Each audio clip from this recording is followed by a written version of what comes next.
Which of the following is true? The Company Rule 1773 to 1858, the Crown Rule 1858 to 1947, both are true, none of the above. तो इसका answer है both are true.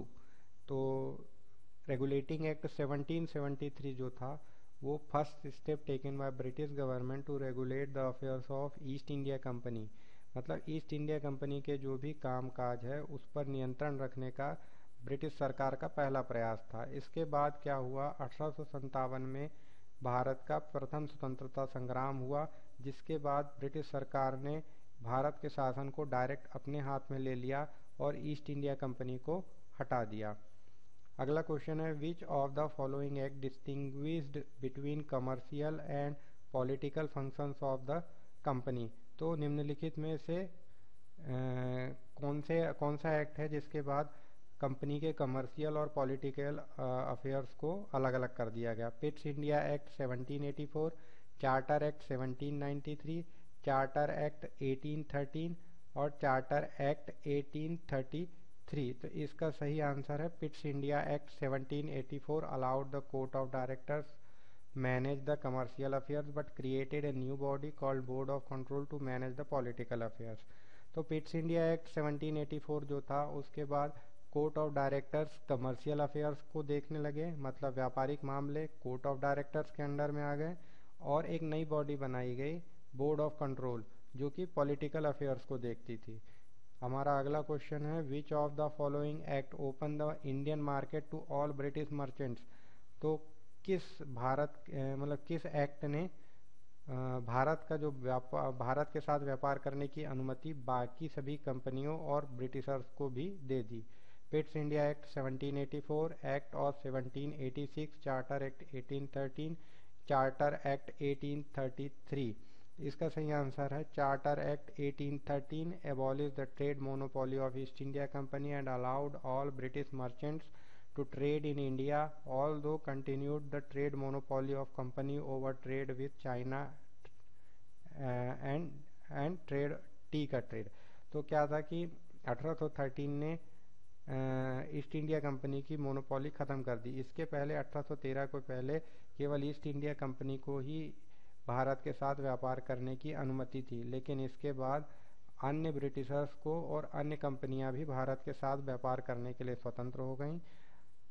लेकिन China के साथ जो trade था Britain का और जो टी का ट्रेड था, इसमें ईस्ट इंडिया कंपनी की मोनोपोली यानी एकाधिकार बना रहा। हमारा अगला क्वेश्चन है, which of the following have made governor general of Bengal governor general of India.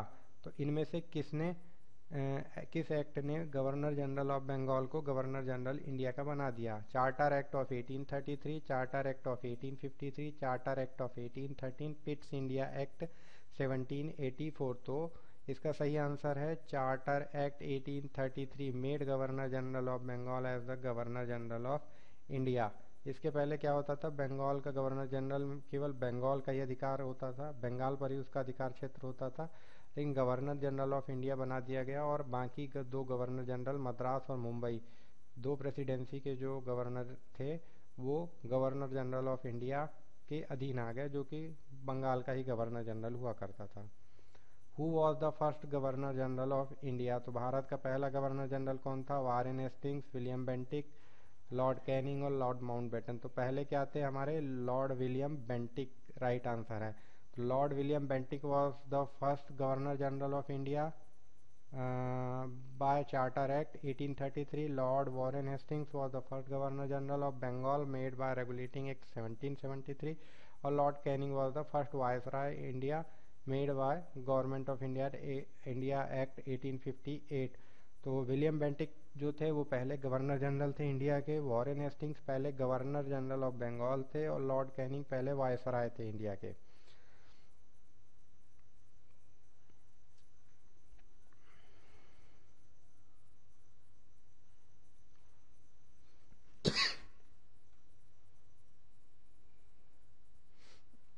हमारा अगला क्वेश्चन है, which of the following acts open covenanted civil service for Indians also.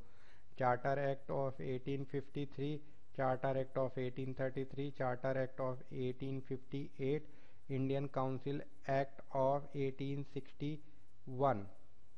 तो Charter act of 1853 introduce an open competition system for selection and recruitment of civil servants. तो Charter act of 1853 right answer है। अगला question है, which of the following acts introduce local representation in the Indian Legislative Council first time. तो Charter act of 1833, charter act of 1853, charter act of 1813, Charter act of 1793। तो सही answer है charter act of 1853 introduce local representation in the Indian Legislative Council first time. 4 members out of 6 members of legislative of governor general appointed by local government of Madras, Bombay, Bengal and Agra। अगला question है हमारा, विच of the following introduce separate electorate governor general government of India act 1919, Indian council act 1892, government of India act 1935, Indian council act 1909। मतलब यह है कि किसने separate electorate दिया, मतलब धर्म के आधार पर अलग अलग सीटें उनके लिए निर्धारित की गई। तो इसका सही आंसर है इंडियन काउंसिल एक्ट 1909। तो Indian council act 1909 also known as Morley Minto reform introduce communal representation for Muslim by accepting separate electorate. तो मर्ले मिंटो रिफॉर्म भी कहते हैं इसको। इसके बाद पहली बार इंडिया में कम्युनल रिप्रेजेंटेशन मुस्लिमों को दिया गया।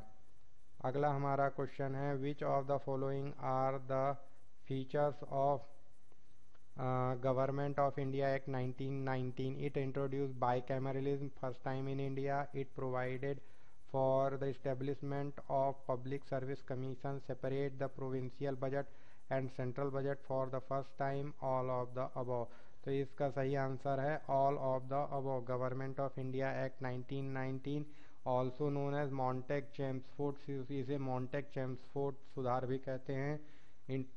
Introduce bicameralism, established of public provided for the establishment of public service commission and separated the provincial budget and central budget। तो इसने क्या किया, बाइकैमरलिज्म को स्टार्ट किया। भारत के जो सेंटर का बजट है और प्रोविंशियल, जैसे आजकल स्टेट गवर्नमेंट का अलग बजट होता है, तो प्रोविंशियल बजट मतलब सेंट्रल बजट और प्रोविंशियल बजट को इसने अलग अलग किया। तो दोस्तों आज के लिए बस इतना ही। अगर आपको हमारा वीडियो अच्छा लगा हो तो लाइक ज़रूर करिएगा।